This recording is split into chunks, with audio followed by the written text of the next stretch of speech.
Improving living standards of rural residents a shared responsibility. 80 Malaysian companies record significant sales volume at Gulf Food 2024.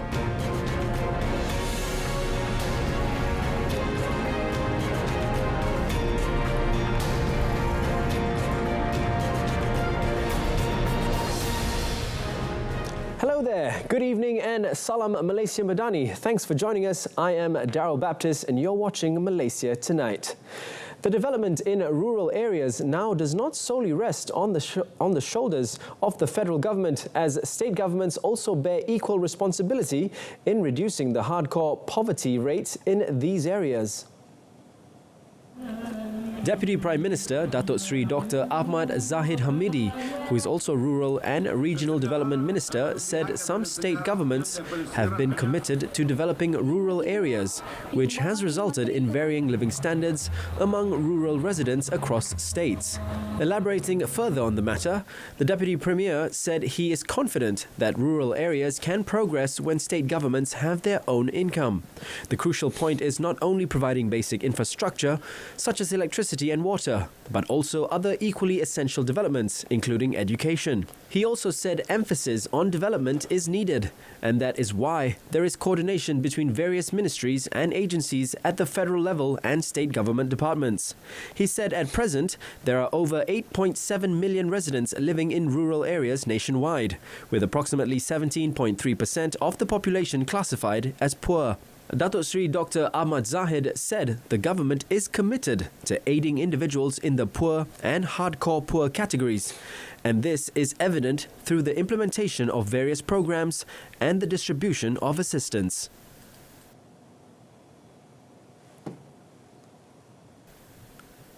Adding on to that, the Deputy Premier said the government will announce several new approaches to benefit Federal Land Development Authority, or Felda, settlers next week. He is also determined to implement immediate changes to Felda, especially regarding the net income of Felda settlers, so that they could get out of the hardcore poverty group. Regarding Felda's declining performance, as reported in the Auditor General's report, or LKAN, in 2022, Datuk Seri Dr. Ahmad Zahid said that the responsibility of restoring the federal agency will be seen in the aspect of settlers and companies under Felda.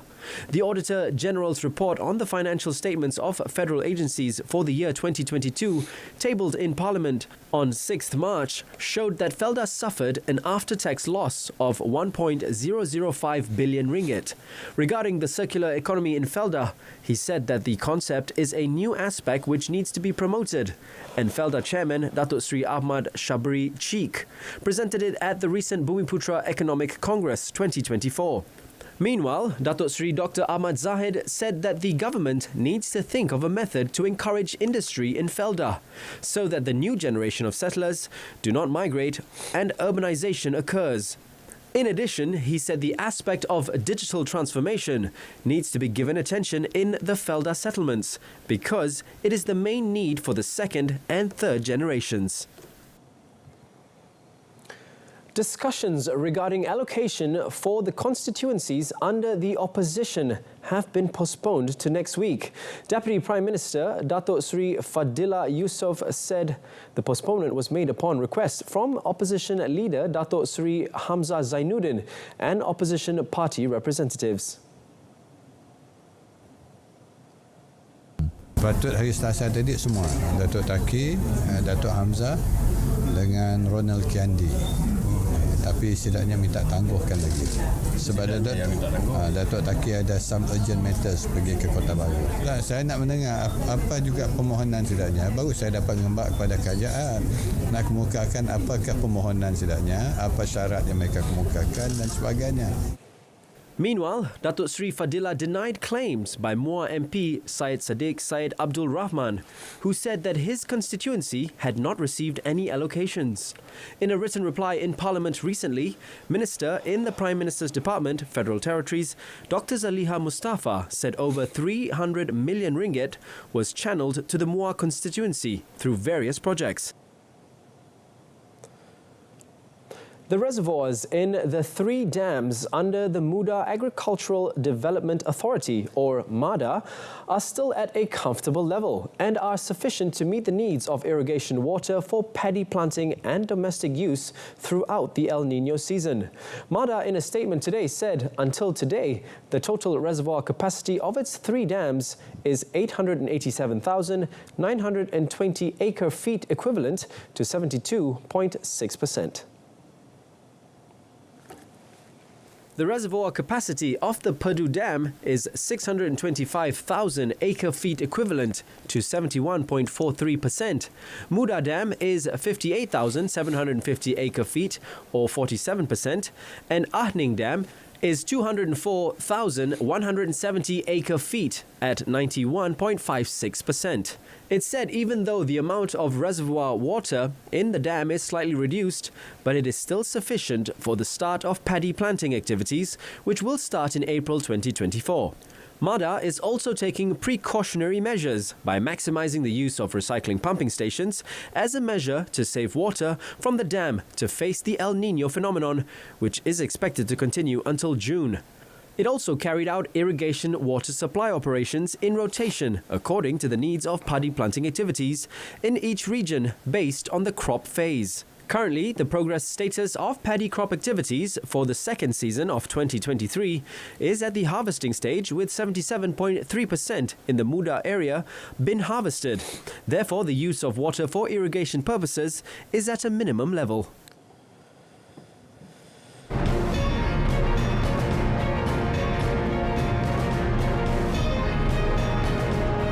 Next, Malaysia-EU FTA helps gain access to larger markets and boost competitiveness of local exporters. Here's a bit of news that proves that Malaysian cuisine is one of the best in the world. A total of 80 Malaysian companies have recorded sales worth 1.49 billion ringgit through the world's largest food exhibition, Gulf Food 2024, which was held in Dubai, United Arab Emirates, from the 19th to 23rd February 2024. According to the Malaysia External Trade Development Corporation, or MATRADE, Chairman Dato' Sri Rizal Mirakan Naina Mirakan said the amount marked a significant increase of 57.9% from 943.46 million ringgit recorded in 2023. He said the performance was driven by the increased participation by Malaysian companies, which rose from 71 companies to 80 companies, as well as the extension of the exhibition period from 4 days to 5 days. Of the total sales, 579.1 million ringgit were actual sales, while 916.75 million ringgit were potential sales.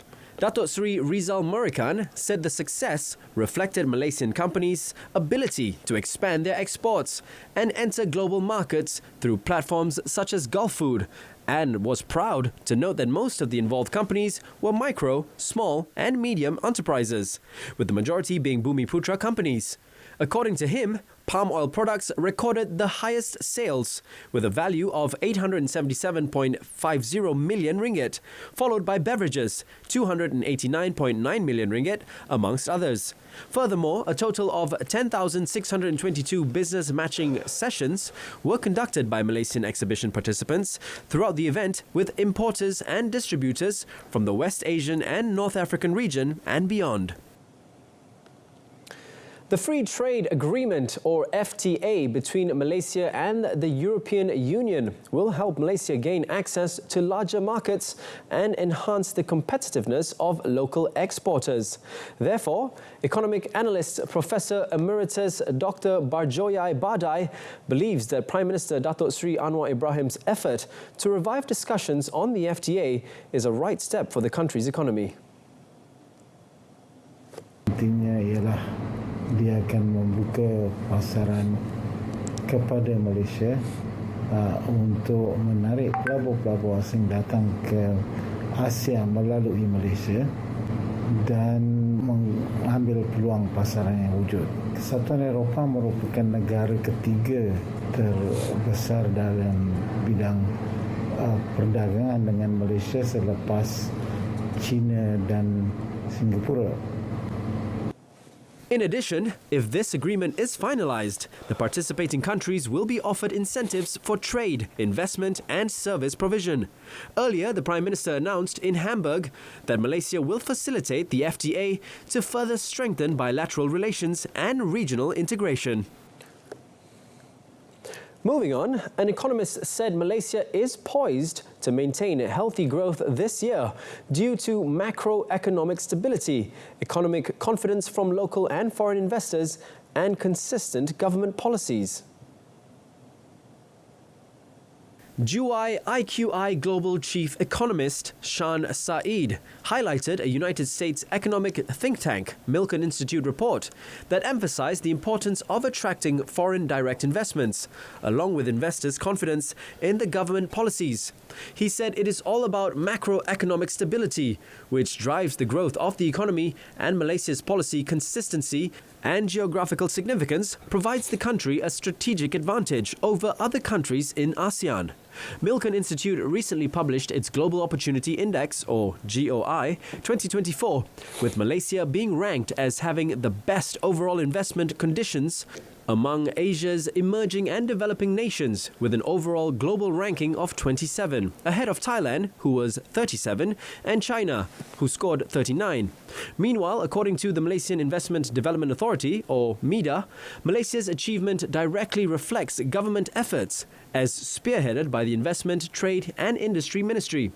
MIDA said from extensive trade and investment missions to forging international partnerships, Malaysia's concerted efforts are bearing fruit and unlocking potential investments worth billions. The 2023 Property Market Report, released by the National Property Information Centre, or NAPIC, reflects the momentum of the property market recovery from the previous year. One of the highlights is the decrease in unsold properties, especially in the residential and serviced apartments segments. Elaborating further on the matter, NAPIC said the number of unsold properties decreased by 9.8% year-on-year to 46,641 units, with a value of 34.3 billion ringgit, representing an 11.1% decrease.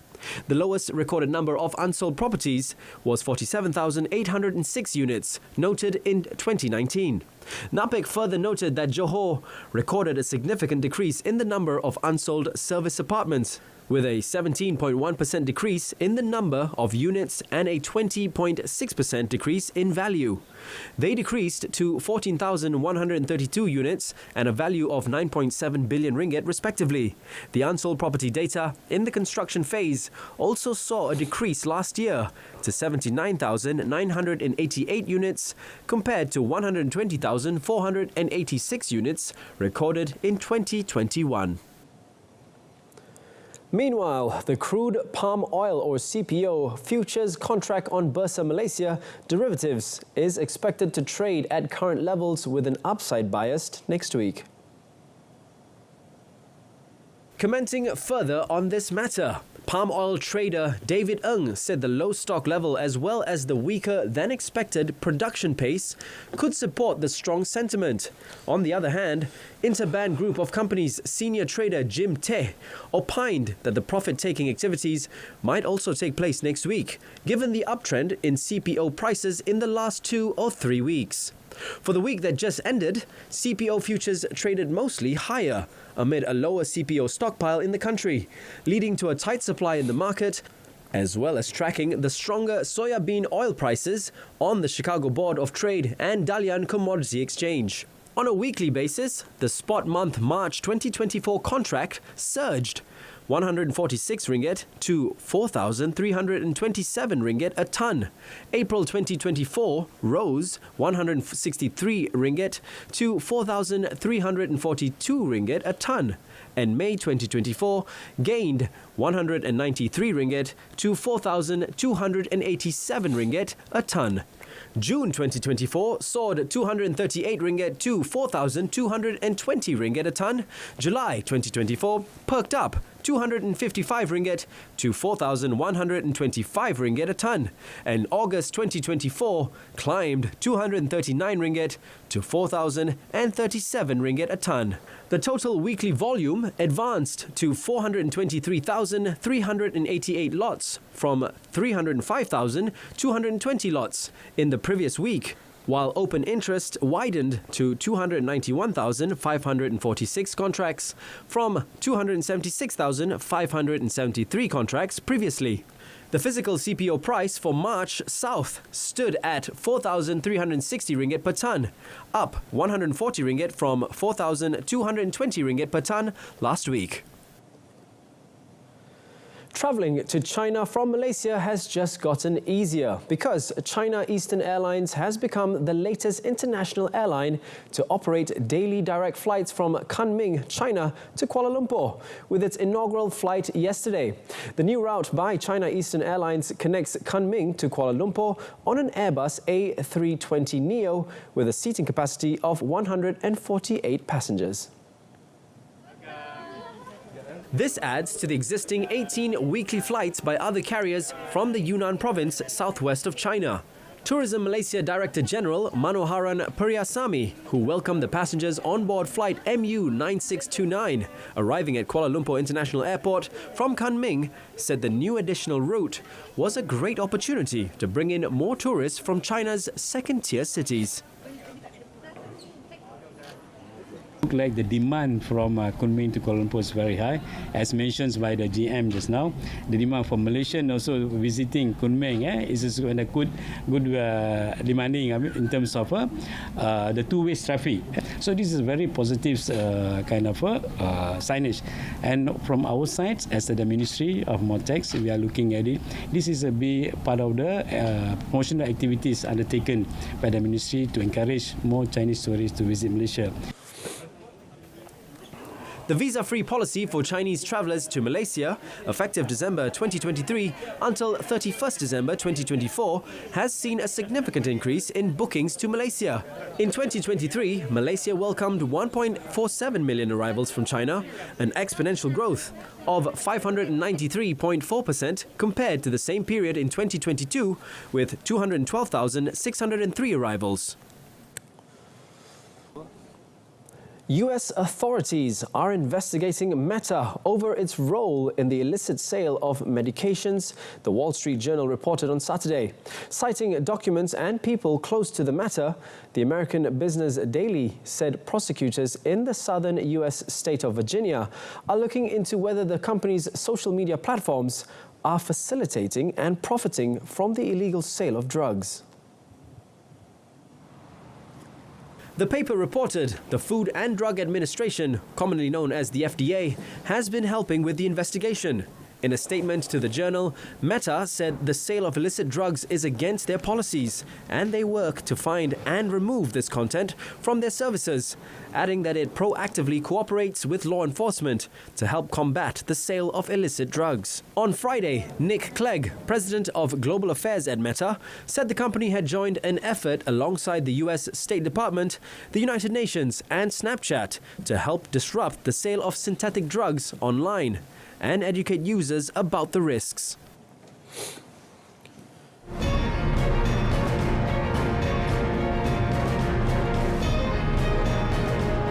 Coming up in our foreign segment, at least 12 Palestinians killed in Deir al-Bala attack.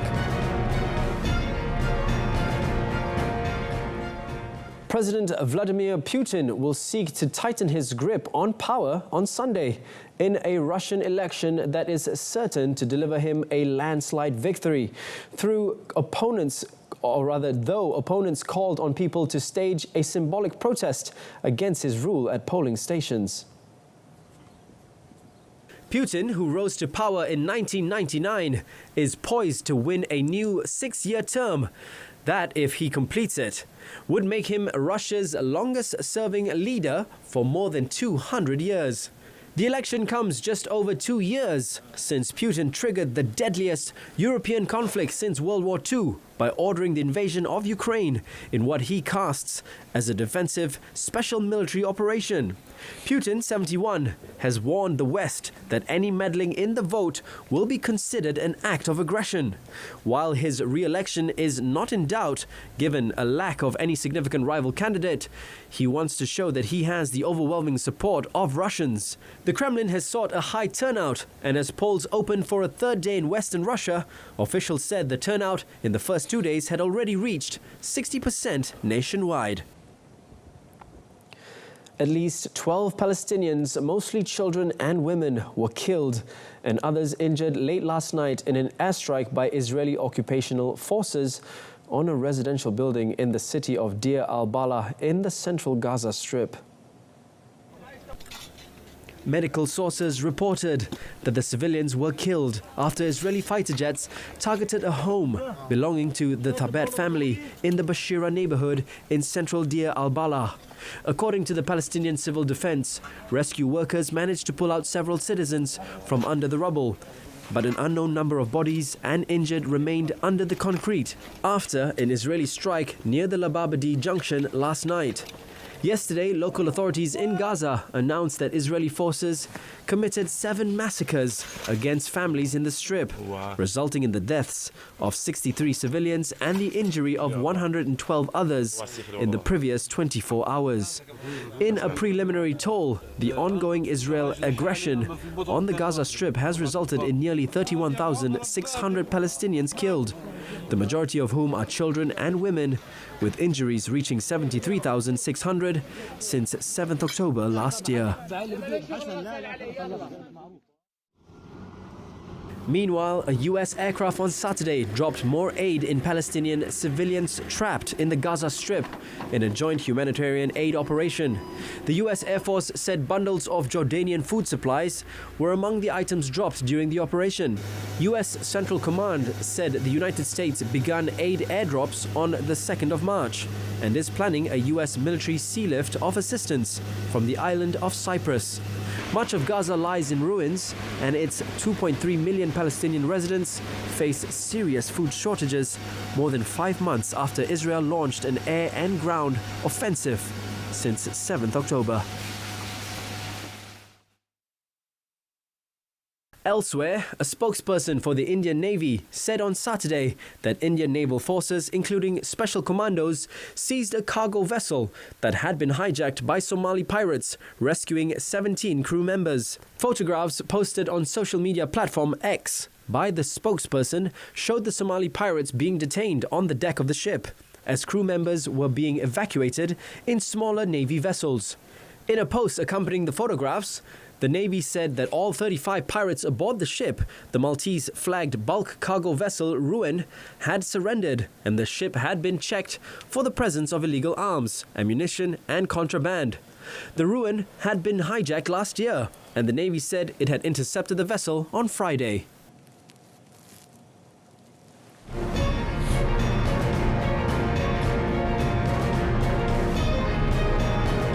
In sports, fasting does not hinder Azim from clinching gold and bronze in Georgia.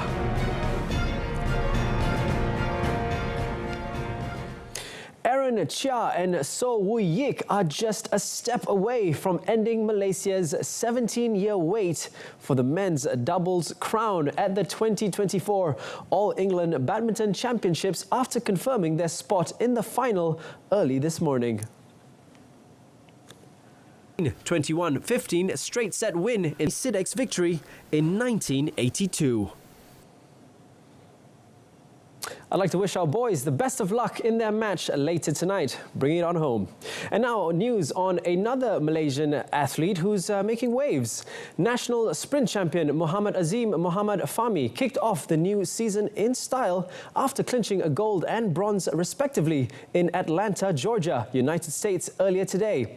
At the Yellow Jacket Invitational Championship at Georgia Tech, the national record holder representing Auburn University, Alabama, secured third place in the men's 100 meter with a time of 10.38 seconds. The men's 100-meter bronze medalist at the Hangzhou 2022 Asian Games then helped the Auburn University men's 4x100-meter relay team win gold with an impressive time of 38.74 seconds. The championship marks Azim's first outdoor competition this year after participating in several indoor meets in the United States since January. Azim, who will turn 20 next month, needs to clock 10 seconds or better and place himself among the top 48 runners in the world rankings to realize his dream of making his Olympic debut in Paris in July. More news on Malaysian sports. The Harimau Malaya received a setback ahead of their crucial Group D match in the second round of the 2026 World Cup 2027 Asian Cup qualifiers against Oman next week, as team captain Matthew Davies had to be sidelined due to injury. The Football Association of Malaysia, or FAM as we all know it, confirmed that apart from Matthew, Junior Eldstal also wouldn't be joining Kim Panggon's squad in Muscat due to injury. The decision was made after Johor Darul Ta'zim, or JDT, informed FAM officially that both defenders had sustained injuries during a training session last Thursday. With Matthew's absence, who led the team during the 2023 Asian Cup in Qatar last January, and Junior, Panggon brought a total of 24 players to face the challenge against Oman at the Sultan Qaboos Sports Complex on 22nd March. The Malaysian national team departed for Muscat from Kuala Lumpur International Airport this morning. Meanwhile, left-back Daniel Ting described Matt's absence as a big loss for the team ahead of an important match, but believes the vacancy gives other players a chance to prove their worth. According to Daniel, he has played as a right-back before and is willing to take the challenge in that position again against Oman. If that's what the coach wants me to do, that's no problem. Like you said, I've played there before. So whatever the coach chooses, we just have to follow that. And I think it's not my natural position, of course, but I'm happy to do whatever job is needed. After facing Oman in Muscat, Malaysia, currently ranked 132nd in the world, will once again meet the 80th ranked team in the National Stadium in Bukit Jalil on 26th March. Malaysia aim to qualify for the third round of the World Cup qualifiers for the first time. I'd also like to wish our boys in Muscat the best of luck. That concludes this edition of Malaysia Tonight. In our top story, 80 Malaysian companies record sales of 1.49 billion ringgit at Gulf Food 2024. Till then, I'm Darryl Baptist. From the river to the sea, Palestine will be free. Thank you for watching and have a great start to the week ahead. Good night.